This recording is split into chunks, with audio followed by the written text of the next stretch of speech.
ನಮಸ್ಕಾರ ಸ್ನೇಹಿತರೆ, ಇಂದಿನ ಸಂಚಿಕೆಯಲ್ಲಿ ನಾವು ಈ ಲಿವರ್ಗೆ ಅಂದರೆ ಯಕೃತ್ ಅಂತ ಏನು ಹೇಳ್ತೀವಲ್ವ ಅದರ ಸಮಸ್ಯೆಯ ಕುರಿತು ನಾವು ಮಾತಾಡೋಣ. ಜಗತ್ತಲ್ಲಿ ಏನು ಕಡಿಮೆ ಆಗ್ತಾ ಇದೆಯೋ ಜಾಸ್ತಿ ಆಗ್ತದೆ ಗೊತ್ತಿಲ್ಲ, ಬಟ್ ನಾವು ಕುಡುಕರ ಸಂಖ್ಯೆ ಮತ್ತು ಆ ಕುಡಿತ ಏನು ಡ್ರಿಂಕ್ಸ್ ಅಂತ ಹೇಳ್ತೀವಲ್ಲ ಅದರದ್ದು ರೇಟು ಕೂಡ ತುಂಬ ಜಾಸ್ತಿ ಆಗ್ತಾಯಿದೆ. ಅದು ರೇಟ್ ಜಾಸ್ತಿ ಆಗ್ತಿದೆ ಅಂತ ಯಾರೂ ಬಿಡ್ತಾ ಇಲ್ಲ, ಇನ್ನೂ ಹೆಚ್ಚಿಗೆ ಕುಡಿತಾ ಇದ್ದಾರೆ ಅದರದ್ದೊಂದು ಯೋಚನೆಯಲ್ಲಿ. ಸೊ ಈ ಒಂದು ದೃಷ್ಟಿಯಿಂದ ಈ ಒಂದು ಕುಡಿಯೋದ್ರಿಂದ ಏನಾಗುತ್ತೆ ಅಂದರೆ ಬಹಳ ಮುಖ್ಯವಾಗಿ ನಮ್ಮ ಶರೀರದಲ್ಲಿ ಇರ್ತಕ್ಕಂತಹ ಈ ಲಿವರ್ನ ಅಂತ ಒಂದು ಅಂಗ ಇದೆ ಮತ್ತು ಕಿಡ್ನಿ ಅಂತ ಒಂದು ಅಂಗ ಇದೆ. ಸೊ ಈ ಎರಡೂ ಅಂಗಗಳಿಗೆ ತುಂಬ ಕೆಟ್ಟ ಒಂದು ಸಂದೇಶ ರವಾನೆ ಮಾಡ್ದಂಗೆ ಆಗುತ್ತೆ, ಅಂದರೆ ಹಾಳಾಗಿ ಹೋಗ್ತವೆ ಎರಡು, ಲಿವರು ಮತ್ತು ಕಿಡ್ನಿ.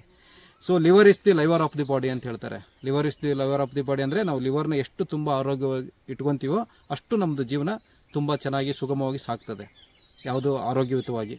ಸೊ ಇಲ್ಲ ಅಂತಂದರೆ ಏನಾಗ್ತದೆ ಅಂದರೆ ನಮ್ಮ ಲಿವರ್ ಹಾಳಾದರೆ ನಮ್ಮ ಆಯುಷ್ಯ ಹಾಳಾದಂಗೆನೇ. ಯಾಕಂದರೆ ಶರೀರದಲ್ಲಿ ಸುಮಾರು ಅಂಗಗಳಲ್ಲಿ ಬಹಳ ಮುಖ್ಯವಾದಂಥ ಪ್ರಮುಖ ಅಂಗ, ಯಾಕಂದರೆ ಬಾಡಿ ಒಳಗೆ ಏನು ಬೇಕಲ್ವ ನಮ್ಮ ಶರೀರ ರನ್ ಆಗೋಕ್ಕೆ, ಸೊ ಅದನ್ನು ಉತ್ಪತ್ತಿ ಮಾಡುವಂಥದ್ದು ಮತ್ತು ನಮ್ಮ ಶರೀರಕ್ಕೆ ಬೇಡವಾಗಿರುವಂಥದ್ದನ್ನ ಆಚೆ ಹಾಕೋದು ಈ ಲಿವರ್ನ ಕೆಲಸ.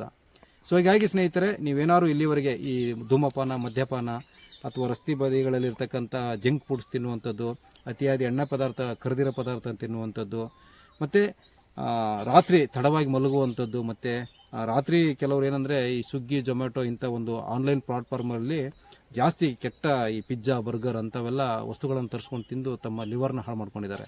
ಸೊ ಅಂಥವರು ಶುದ್ಧ ಸಸ್ಯಾಹಾರದ ಕಡೆಗೆ ಬಂದು ನಾವೇನು ಮಾಡಬೇಕು ಅಂತಂದರೆ, ಬಹಳ ಮುಖ್ಯವಾಗಿ ಈ ನೆಲಬೇವು ಅಂತ ಸಿಗುತ್ತೆ ನಮಗೆ, ಹಿತ್ತಲು ಗಿಡ. ಇದು ಸುಮಾರು ಜನಕ್ಕೆ ಇದು ಗೊತ್ತಿರುತ್ತೆ, ಸುಮಾರು ಇದು ಚಿಕ್ಕದಾಗಿದೆ ಈಗ.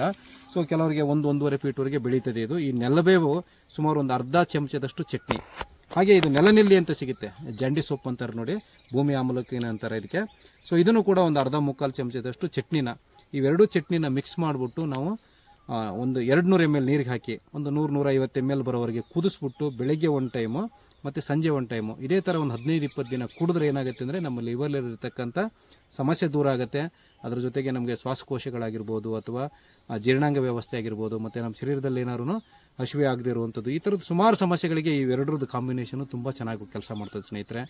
ಸೊ ಇದು ಲಿವರು ಮತ್ತು ಶರೀರದಲ್ಲಿರ್ತಕ್ಕಂಥ ಅಂಗಗಳ ಹಾಳಾದಾಗ ಈ ಒಂದು ಮನೆಮದ್ದನ್ನು ನೀವು ಬಳಸ್ಕೊಳ್ಳಿ ಅಂತ ಹೇಳ್ತಾ, ಸೊ ಇದಕ್ಕೆ ನಮಗೆ ಕೆಲವರಿಗೆ ಈ ನೆಲಬೇವು ಅಥವಾ ನೆಲನೆಲ್ಲಿ ಪಟ್ಟಣ ಪ್ರದೇಶದಲ್ಲಿರೋರಿಗೆ ಸಿಗೋದಿಲ್ಲ.